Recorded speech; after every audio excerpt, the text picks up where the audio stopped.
This podcast is a production of Unfiltered Studios. If you would like to know more about joining Unfiltered Studios, please visit our website at unfpod.com for more information.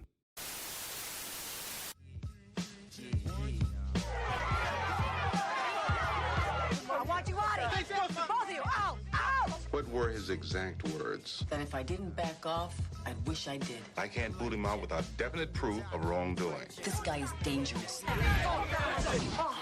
I've never been so happy to see anybody in my whole life. What's going on? My students are trying to kill me. My name's Smith. I'm her substitute. Ah, Paul Relay. I'm the principal. Oh, good to meet you. You're not one of our regular subs. Yo, Freddy Krueger, knock it off. It's not a manicure shop.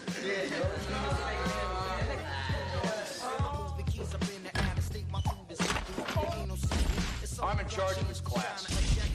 You ever been shot, Mr. Whatever your name is? Yeah, I've been shot.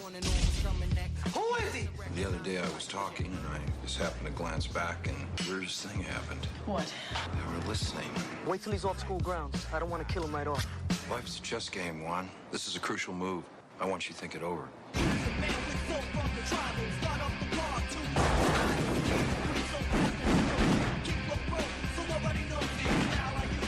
You are history. When we're done, I want you to say I'm sorry. No talking in the library.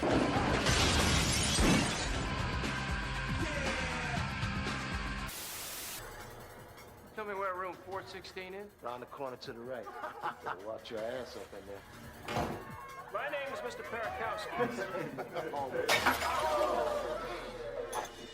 I'd like to get started. We got a big problem. You are clearly no ordinary teacher. I'm on secret. I knew it. Did you find him? You take him out. The brother's dead! Friction creates a spark.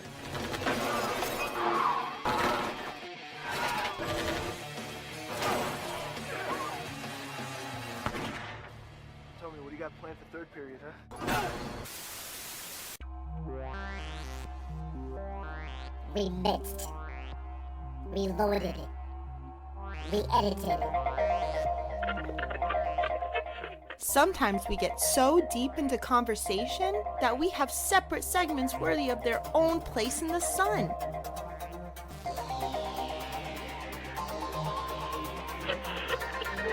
Here is a reshuffled mini episode.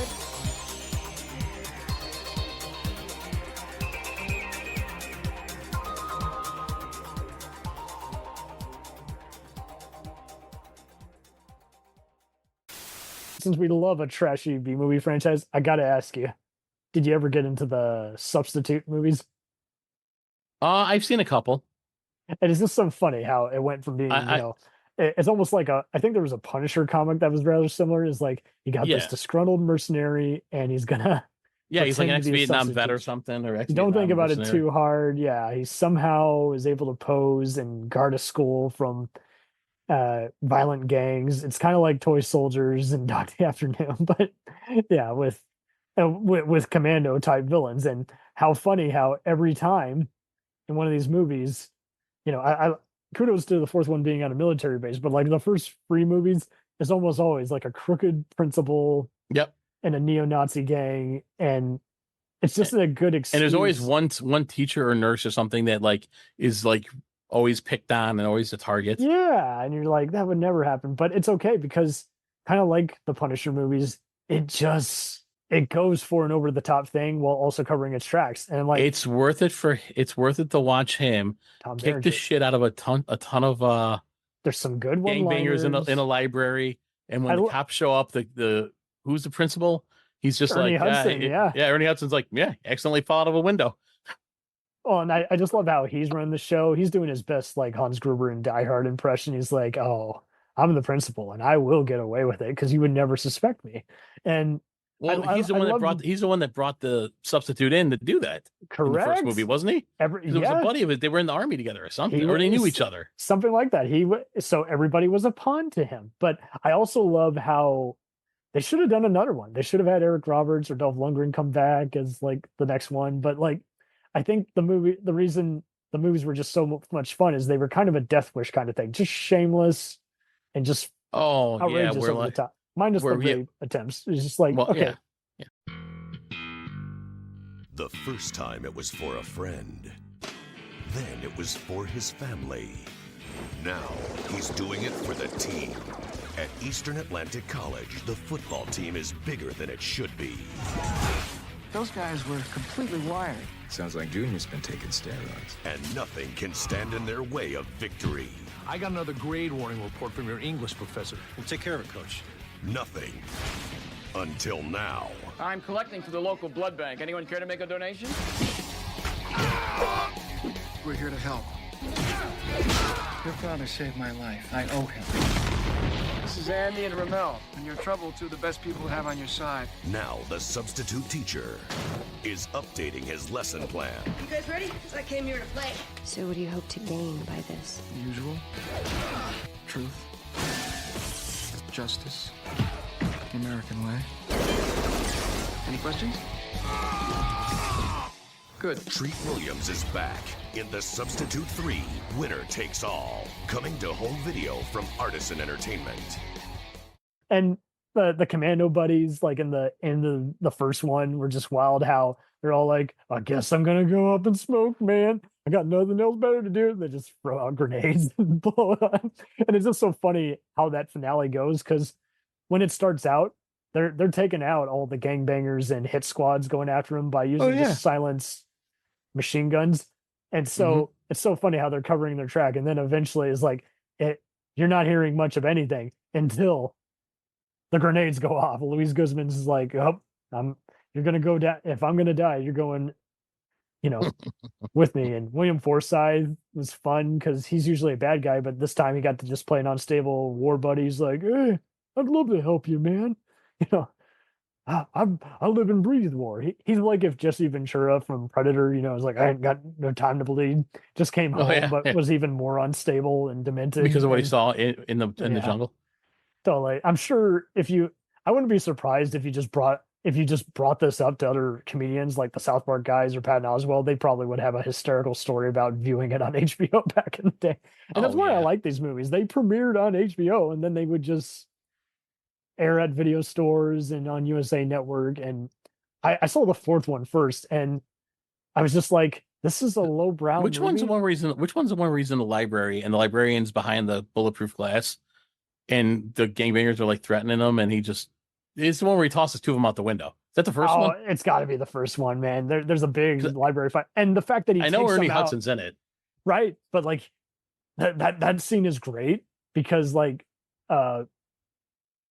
then unknown singer Mark Anthony is just having the time of his life, just being an over the top dickish punk.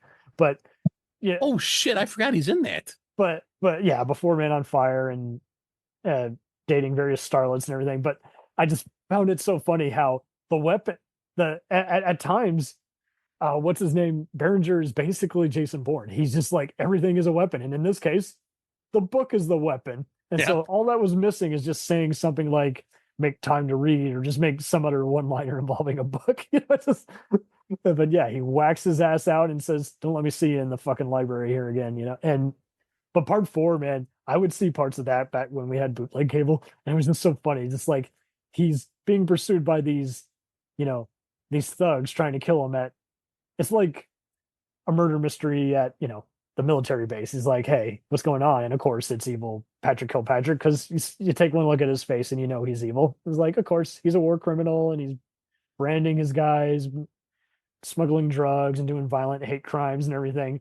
But I just love it. He's like, he's spying on him for 1 minute. They see him, they go after him, and he decides to use a giant construction bulldozer truck to dodge all the bullets and then just tip over a bunch of their cars. And then in the following scene, he's running away while they're firing rocket launchers and blowing up the things. And Treat Williams, kind of like Arnold in Commando, dare I say, different kind of actor, but he's an interesting actor in that he kind of just fits in wherever you put him. He is a Robert Forster. I mean, Glenn Plummer was in the first one. That was what was so great. It was actually it was a solid cast for the kind of movie it was. All these movies, it's just I didn't like part 2 growing up, but I've come around on it because like BD Wong from Jurassic Park was just really having a lot of fun as once again a principal who's got all these black market weapons and drugs and. Yep, that's how I'd be if I was a principal. It's funny you mentioned probably the best one though. The reason I thought for this section about talking about the Substitute movies is like people they're enjoyable movies. I mean, but like it was the kind of era where everybody saw it. You didn't necessarily like it or hate it. You saw it. Like everybody went and saw it. You just, even if you weren't sold on it, like there was plenty of reasons you might see it. Like it was part of a subgenre of teachers fighting back, like the principal and toy soldiers, and then you had Toy Soldiers. It wasn't the principal fighting back. That was the movie with Will Wheaton. Right. It was Will Wheaton, Sean Astin, and the other two boys fought back. Yeah, kind of like Red Dawn. But what I'm getting at is just like Will Wheaton gets gunned down on the stairs. Oh yeah, it's so sad. He's a son of a mafia guy or something. Yeah, it's sad.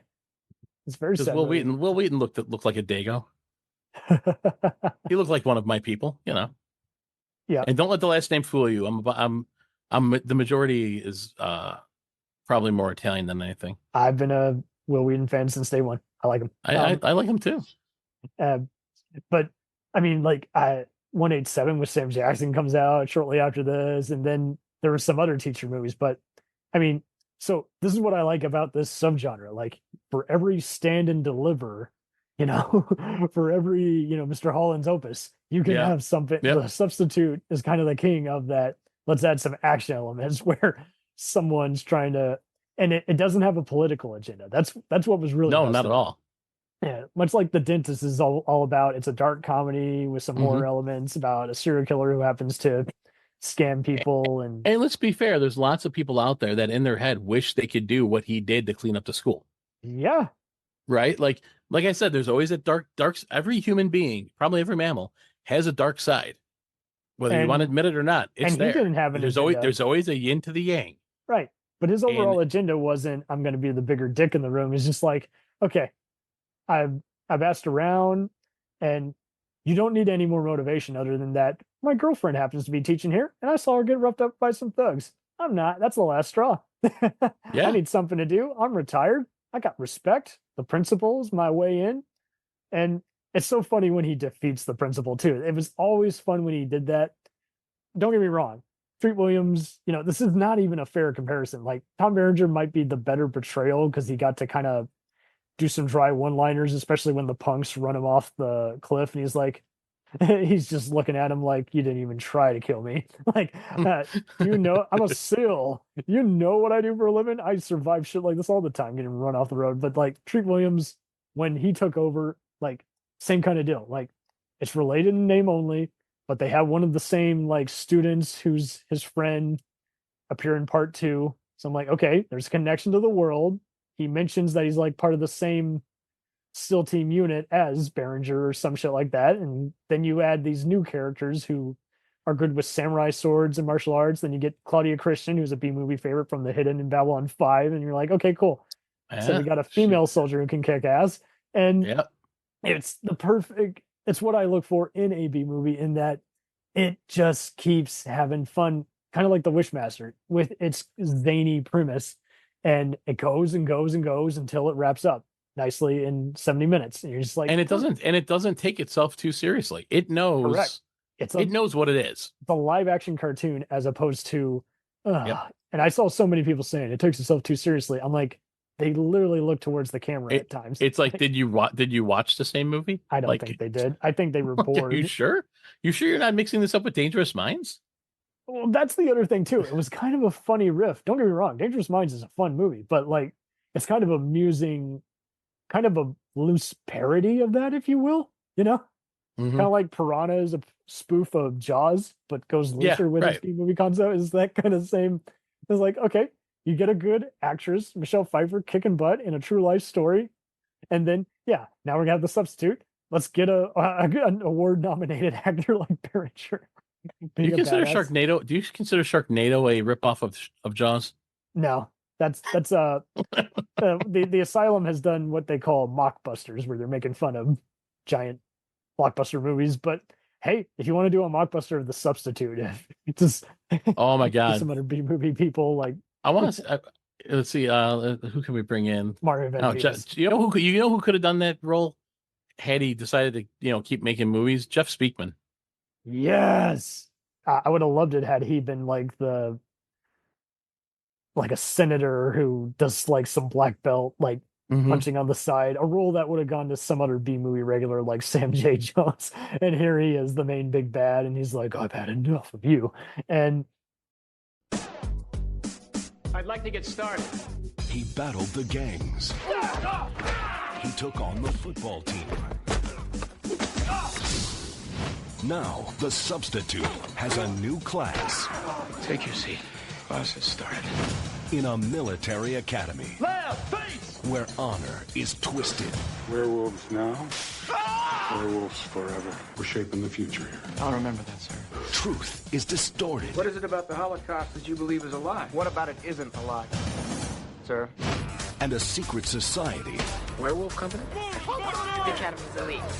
Is out of control. Some say that we're primed for another civil war. Kill! Die! This time whites against blacks. I don't think you know what you're getting yourself into. Once you're in, you're never out. Do you have any experience in the military? A little.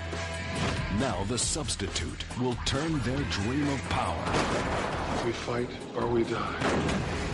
Into an education in combat. Treat Williams. Angie Everhart.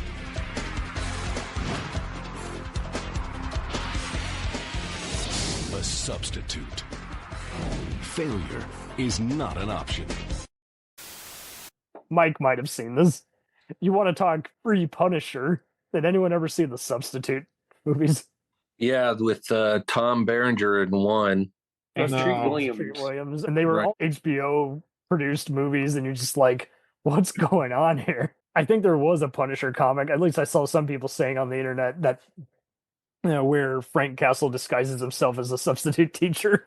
Yeah, there is a comic that goes back to the 80s, I think. Oh, the war on drugs, perfect. But yeah, it's just like, what a crazy premise. And every time the villain is almost always like an evil principal or someone who hired him. And you're like, okay, well, don't get mad that I'm messing up your shit when I caught you. You invited me. I wouldn't have even been over here had you not asked me to investigate, so to speak. It's a question of who's doing the vetting on both sides of this equation. Did you not see the body count I had in my resume? My God. And the Substitute was actually, I think, them trying to capitalize on Jim Belushi as the principal. I was just going to mention that. I like that movie. Yeah, it was like that, but it was also kind of a parody of Dangerous Minds with Michelle Pfeiffer. Didn't that come out later? It came out a year before, but it's really only related in that it's the Marine who doesn't take shit from anybody and who substitutes. But that was based on true story. How can we teach these kids? Yeah. Yeah, it's just so funny. It's just like, can you imagine what that pitch meeting must have been like? Because Gil is always joking about the YouTube channel that dramatizes those events. It's like, how did that go at Lionsgate? Hey, we need some other crazy B movie franchise that's not like Death Wish, but kind of. We need a film that John Lovitz can star in later on as a parody. Oh man! And I had Tia Carrera in it too. Yes, it did. Oh. I can't remember what that one was called. Do you? I think it was my Wayne's World too. Nope. I wish. His career makes everything better. Yeah, it was like My Teacher's Wife. Yeah, My Teacher's Wife. I've seen. No. No. That's a thing about like an affair thing. Yeah. There, but I was talking about the parody with Higher John Education, Lovitz. maybe, or I think something like that. Yeah, High School High.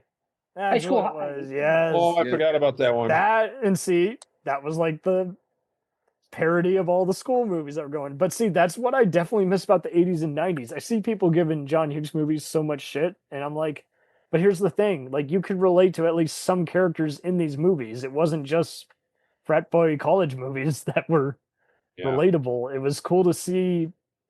I mean, don't get me wrong, I love movies like 187 and Stand and Deliver, but not everything can be that serious. Sometimes it's got to be goofy but clever or over the top and silly. Well, now I'm thinking about the riff tracks where they had a high school movie. Yes, The High School USA. The one with Michael J. Fox. Michael J. Fox. Michael J. Fox. Nancy McKeon, Kathy Silvers. Some TV people from back then. Yeah, even Dobie Gillis. What's his name? Gillis. Yep. Dwayne Hickman. Dwayne Hickman. Man, I got to spin that one again. And actually Gilligan was in that. Yes, he was. Bob Denver. Yeah. Was it's Marianne kind of funny though. Was Marianne in it or no? Yes, I think she was. She was, yeah. Okay. Did any of you guys see Toy Soldiers? It's been a long time. Been about 20 years for me. Sean Astin and Will Wheaton take back their private school from terrorists. I'm kind of liking it. Okay, cool. Yeah. So I'm going to check out The Accountant too when I get a chance. Yeah, I just don't just expect it. It's a whole different thing. It just took me, like, the opening was cold to me. I'm like, okay, I totally predicted this first half, but then once it got going, I'm like, okay, well, the charisma of him playing off of Kendrick is missing, but I like that they're giving the one federal inspector gal more to do. I like how, again, his estranged brother is really helping. Yeah, John Bernthal, yeah.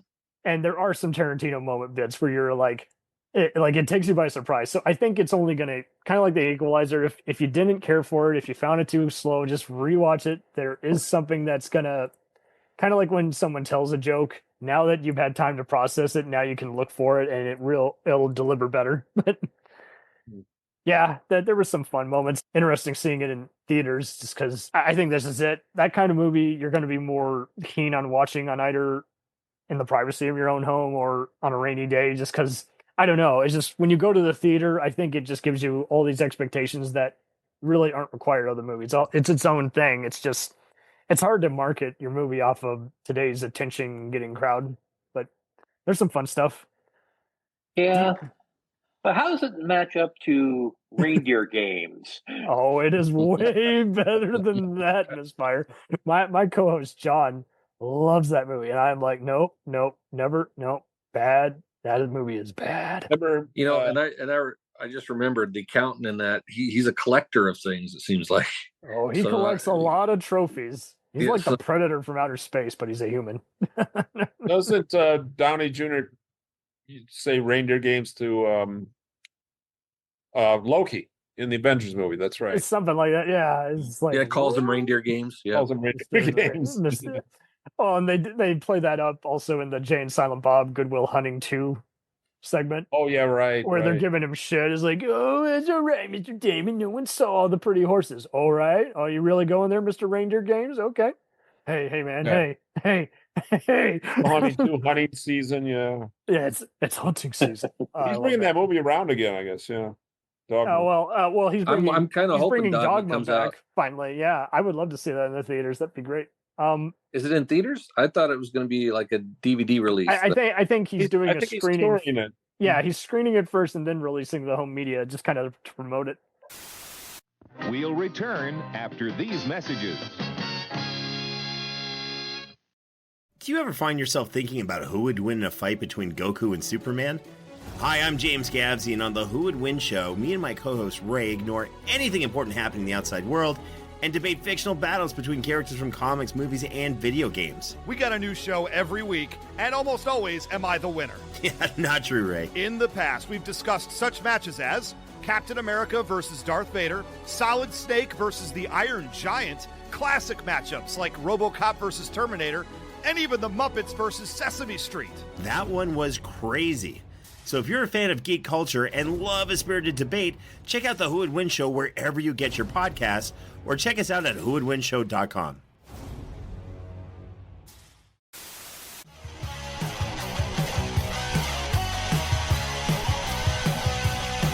Follow us on the web on Facebook, Twitter, and Instagram The podcast is available on Podbean, Spotify, iHeartRadio, Anchor, Apple, and anywhere else podcasts are available. Feel free to review our show and leave comments on any of those sites. Thanks a million for listening.